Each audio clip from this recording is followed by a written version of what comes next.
messieurs, bonsoir et soyez les bienvenus dans cette nouvelle édition de votre journal de 22 heures dont elles sont les principaux faits.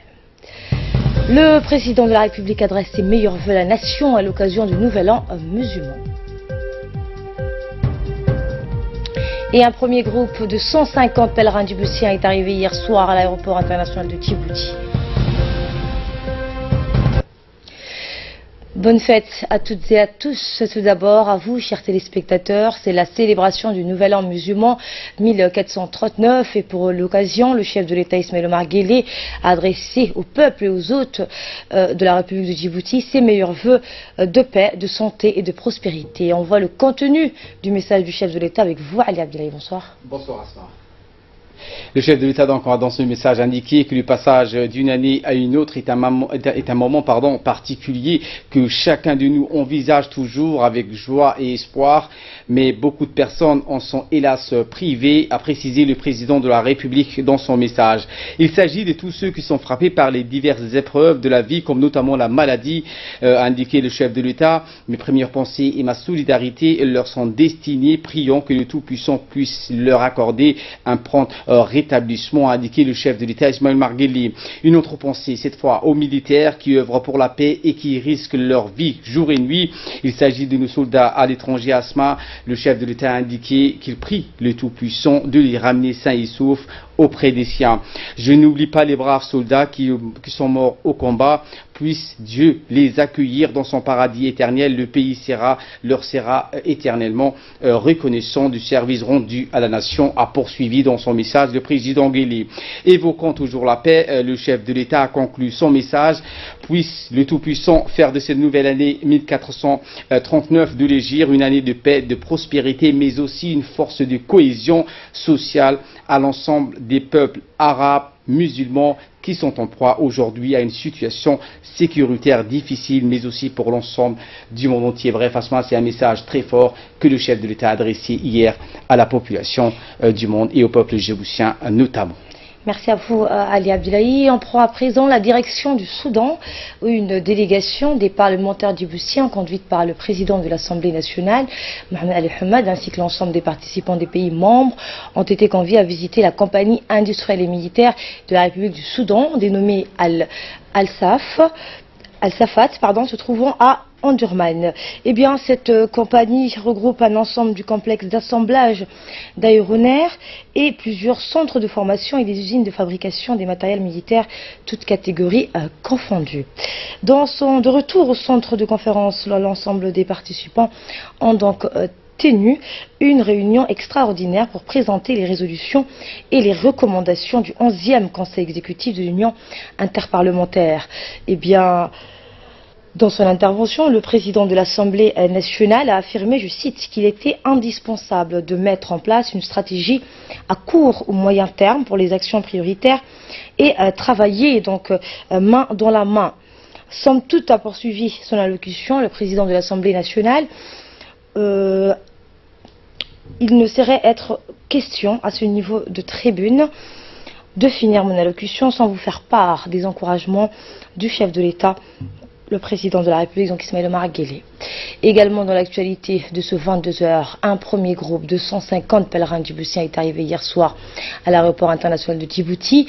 Hommes et femmes, jeunes et vieux, affichaient le sentiment du devoir accompli en refoulant le sol national au Hajj, donc l'un des 5 piliers de l'islam. Dès leur descente de l'avion en provenance d'Arabie Saoudite, les unes et les autres ont remercié le président de la République ainsi que le ministre des Affaires étrangères, de la culture, des Affaires musulmanes, de la culture et des biens Waqf pour le bon déroulement du Hajj de cette année.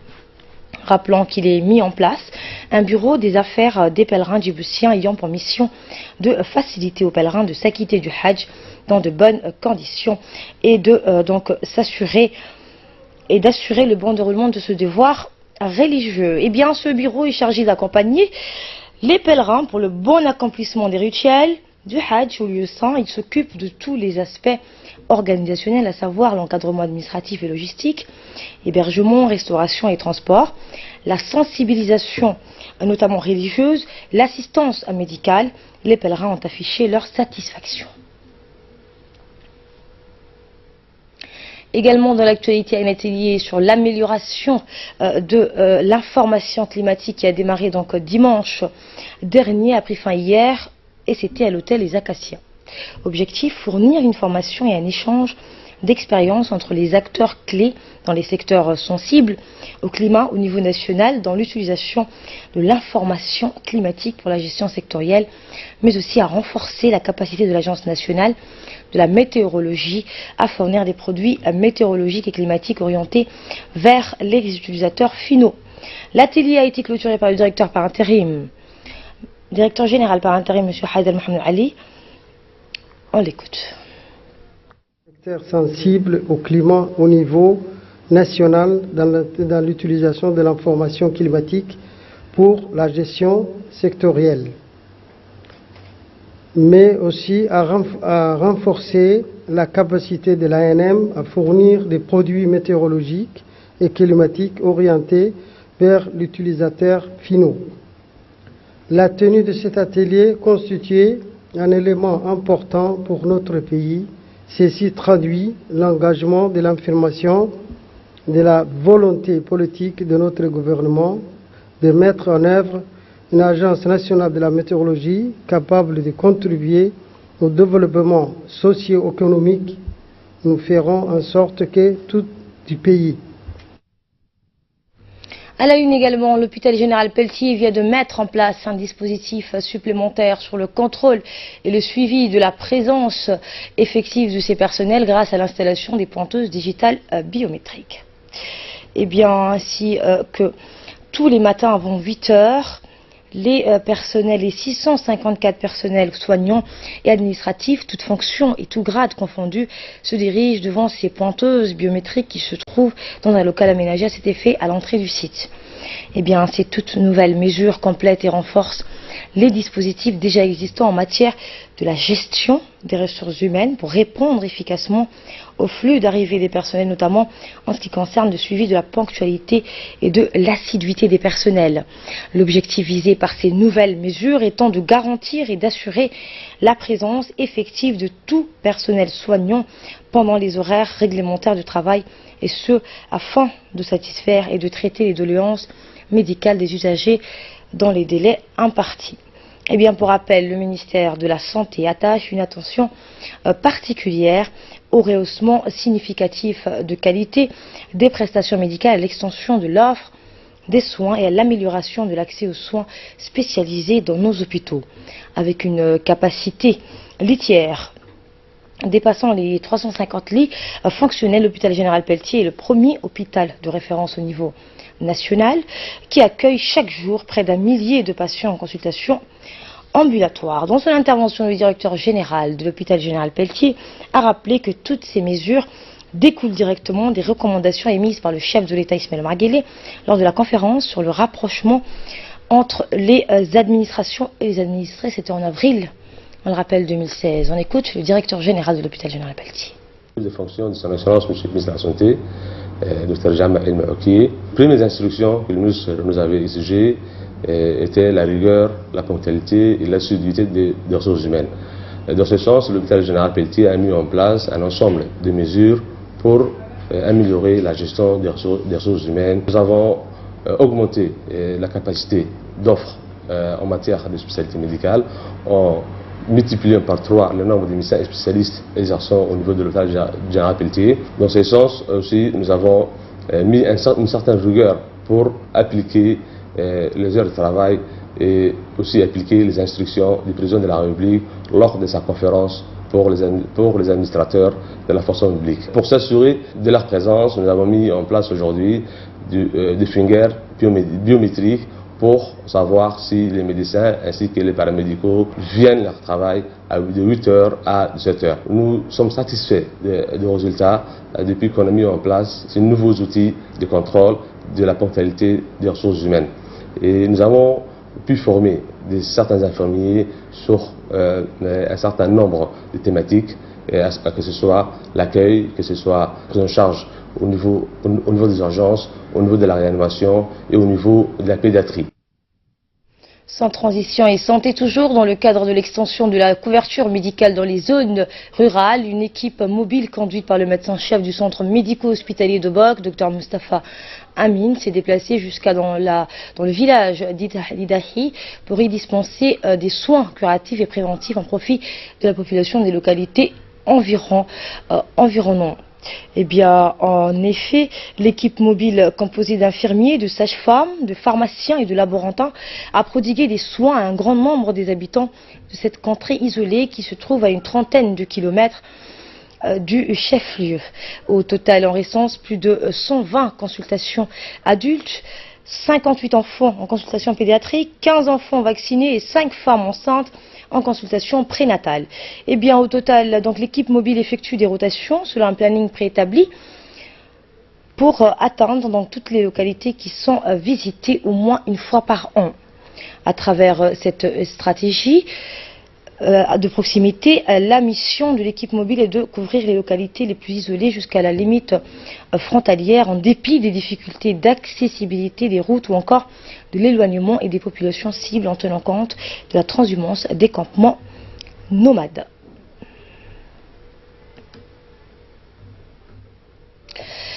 Toujours dans l'actualité, eh bien, dans le cadre de la lutte contre l'immigration clandestine que mène donc la gendarmerie nationale, les éléments en poste de PK9 et ceux de la brigade de Tadjoura ont lancé hier matin une opération dans les secteurs de Kalaf et de PK9.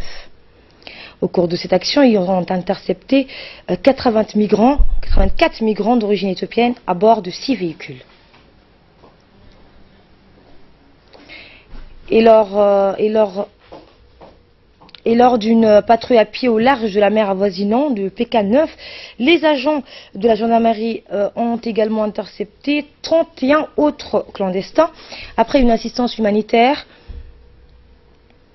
les 115 migrants désirant se rendre au pays de la péninsule arabique sont reconduits à la frontière de Galilée avec les moyens roulants de la gendarmerie nationale.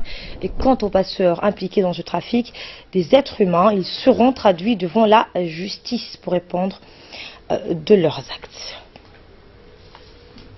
Tout de suite, nous passons à ce qui domine l'actualité hors de nos frontières avec vous, Fardous Hussein. Bonsoir. Bonsoir. En Irak, il y a un début de l'offensive contre Hawija, bastion de l'État islamique. Effectivement, donc, Asma, les forces irakiennes ont lancé ce matin une offensive pour déloger le combattant de l'État islamique de la ville de Hawija, située à l'ouest de la cité pétrolière de Kirkouk.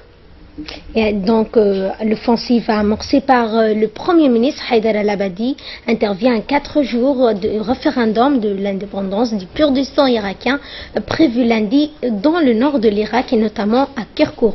On ignore donc si le projet kurde de tenir le référendum aussi donc dans cette ville sera affecté par l'offensive irakienne au cours donc contre Hawija, laquelle risque de provoquer un exode de réfugiés vers les zones avoisinantes. La semaine dernière, les Nations Unies ont signé à quelques 85 000 habitants qui risquent d'être déplacés par les combats dans le secteur de Hawija. Et au Mexique, Fardous Hussein, au moins 230 personnes ont trouvé la mort. Des opérations donc de secours au Mexique frappées donc mardi par un séisme a fait au moins 230 morts. Les autorités affirment que plus de 80 personnes ont dû donc être secourues. Certains donc décombrent à Mexico, la ville où l'on compte plus de 100 morts. Des centaines de bâtiments, y compris, ont été détruits. D'autres menacent de s'effondrer. Le séisme s'est produit donc 32 ans, jour pour jour, après le tremblement de terre de Mexico qui avait fait au moins 10 000 morts et une dizaine de jours donc après, un séisme avait frappé donc cette ville où a fait donc plus de 100 autres morts dans la capitale. Donc, un homme de 77 ans a pu être secouru vivant après avoir donc passé 24 heures sous les décombres. Des équipes sont arrivées de l'étranger en renfort, notamment du Panama, du Chili, d'Israël. Le président mexicain a décrété 3 jours de deuil national. Merci Fardous Hussein pour ces précisions sur ce qui domine l'actualité hors de nos frontières. Nous, on se quitte avec ces images d'une magnifique île. Il s'agit de Mascali, une île quasi inhabitée de la République de Djibouti, située à l'entrée du golfe de Tadjoura, à une quinzaine de kilomètres au large de la ville de Djibouti. Entourée de récifs coralliens, elle est réputée pour sa magnifique plage de sable fin et son fond sous-marin d'une richesse exceptionnelle. Regardez, c'est magique.